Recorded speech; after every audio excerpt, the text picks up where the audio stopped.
In the beginning, when God created the heavens and the earth was a formless void, and darkness covered the face of the deep, while a wind from God swept over the face of the waters. Then God said, "Let there be light," and there was light. God saw that the light was good. These are some of the most famous words in the English language, and some of the most influential. Even those who are not Christians, even people who don't even go to church, know these words and wonder about their truth and are moved by their imagery. They capture the very essence of God's relationship with creation, the moment from chaos to order, from nothing to something, pulling back the blanket of darkness by the breath of God's Holy Spirit. The creation story is about change, the transformation of existence, the creative force of God present in the universe. But creation is not a clean, simple process. It begins in chaos. The Hebrew language in this passage is even more graphic than the English. Let me read it to you. Not in Hebrew. In the beginning, the earth was chaotic. Nothingness was everywhere. There was only the blackest darkness imaginable. The darkness of space where even the concept of being did not exist. Such a state was the total opposite of reality as we know it. And into this nothingness comes the Spirit of God and God's command, light, roaring across the chaos, splitting the darkness like an axe splits wood, crashing, flashing, bringing to be where there was not. And God saw that the light was good. From the very beginning of this story, we're told that God views creation as good, and the creative process as good, from chaos to goodness, such as the power of the path of creation. And we humans are on this path from chaos to creation to goodness. Think about it. Our lives begin in chaos. What could be more chaotic than childbirth? I remember, is it labor? Is it false labor? Time to go to the hospital? Chaos. And once at the hospital, okay, how long? What next? And then time and space are lost for a while. Once my younger son, Stephen, asked me, "What time was I born?" And I told him I didn't remember. I was kind of busy at the time. In the intense moments, the labor and the baby is here. Is he okay? Am I okay? Creation. Some psychologists have speculated that if babies remembered their birth, they'd be traumatized for life. Modern childbirth strives to take care of the entire process, to make it gentler. But creation is struggle and shock, and also wonder and joy and mystery and awe. It is good. Parents look at what has been born and are in awe and wonder, and we are attached for life. But this is also true of all creation, even the things that you create. We create things every day. During this time when folks are at home, they've been doing a lot for a longer time. People are baking and they're cooking and making YouTube videos and crafting and sewing. Creation is baking a pie or making a pencil sketch or writing an essay or making a flower arrangement or planting a garden. We can be fiercely protective of what we create, which is why we're sensitive to criticism. It's difficult to separate the critical comment about the things we have created from touching our heart and our soul, because we all feel like we put a part of ourselves into that creation. In our world, we brought order out of chaos. We've assembled that pie. We've designed that sketch. We've planted that garden. We've sewn that mask. Just like God has put a part of God's self into creation. But what happens when chaos threatens creation? What happens when children, into which a part of us has been grafted, begin to take actions and make choices that are no longer creative?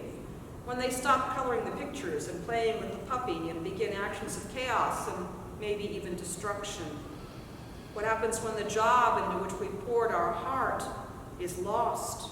What happens when COVID-19 disrupts our society, our very homes? What happens when someone we love becomes ill?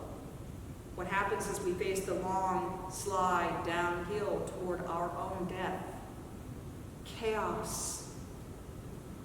And even in the more mundane times of life, not so tragic but oh so familiar, when the washer breaks and the laundry piles up and the back door is hanging off the hinges and the grass needs to be cut and we discover that we've run out of milk. And then take that scene and magnify it by a system where you were expected to fail, where the hue of your skin, your eyes, and your hair raises suspicions when you go into a store or apply for a job or a loan, where your creative juice is squeezed dry through a daily grind of poverty. Chaos. Our creative actions are constantly being tried and tested as we just live each day, doing what we must. For even though God called the creation good, it is no longer in the state in which it was created. The creation is broken, and the forces of uncreation and chaos sweep through our existence and our experience. Goodness sometimes seems to be in short supply. So what do we do to navigate the waters between chaos and creation and goodness? Look at Paul's letter to the Corinthians, and I'm going to back up one verse from today's reading. He says, "This is why I write these things when I am absent, that when I come I may not have to be harsh in my use of authority. The authority of the Lord gave me for building you up, not for tearing you down. Finally, brothers and sisters, rejoice, strive for full restoration, encourage one another, be of one mind, live in peace, and the God of love and peace will be with you." Paul recognizes the force of chaos and gives us a suggestion for the remedy, a remedy that is demonstrated in the words of Jesus from our gospel today. Then the 11 disciples went to Galilee. Jesus came to them and said, "All authority in heaven and earth has been given to me. Go therefore and make disciples of all nations, baptizing them in the name of the Father and of the Son and of the Holy Spirit, and teaching them to obey everything I have commanded you. And surely I am with you always to the very end of the age." Jesus says, all authority in heaven and earth has been given to me. Think about this for a moment. Where do you hold authority? Do you pay the bills in your family? Do you supervise others? Maybe you're a parent. Maybe you are an authority in your work. We all exercise authority in our lives in one way or another. Where do we get authority? Most of the time, we earn it by learning to do a task well, or authority is given to us by a larger entity. The church gives me authority to be a priest. The government, the discipline we practice, law, medicine, business, parenthood. There is nothing worse than authority which is misused. We've seen this in recent events in so many ways, too many to cover in one sermon. And perhaps even in our own lives, we've experienced dysfunctional or abusive relationships of unequal power, where misused authority of others has hurt us. Our blessing is that Jesus' authority will never hurt us. The authority of Jesus is the same authority that created the universe, the same authority that gave commandments to love God and to love the neighbor, the same authority that willingly gave up life for a cross, and the same authority that now, risen from the dead, sends out disciples to all the corners of the world to preach and baptize and teach. The authority of Jesus overcomes the sin and brokenness of the world and leads us through the adversaries of this present life. I believe it's simply impossible to live an authentic Christian life without the authority of Jesus. If the Christian life were just about morals, were just about being good, we would soon become discouraged, not only by our own failures, but by the moral decay that we see around us. If the Christian life was only about the repetition of Sunday ritual without the service of others that is the mark of our discipleship, we would be exhausted by the task. Jesus assures us, I am with you always, even to the close of the age. Just as God was present in the universe before it ever came into being, just as the Spirit who moved across the waters of creation is now moving in the lives of the believers, so Jesus is present in every day and every age. Jesus leads us out of chaos, into creation, and toward goodness. Now, I can't end this sermon without mentioning Trinity Church Martinsburg, for this is our special feast day.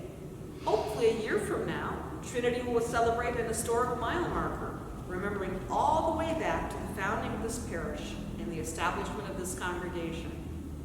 And even though I've only been with you a short time, I know that this will also be a celebration looking toward the future. For as we have learned in the past few months, the church is more than a building, and the message of the gospel can be shared in new and wonderful ways through technology and through a caring phone call. May we continue to exercise our creative gifts and call upon the authority of Jesus Christ, that through this season of chaos, our church may grow in creativity and in goodness and in love.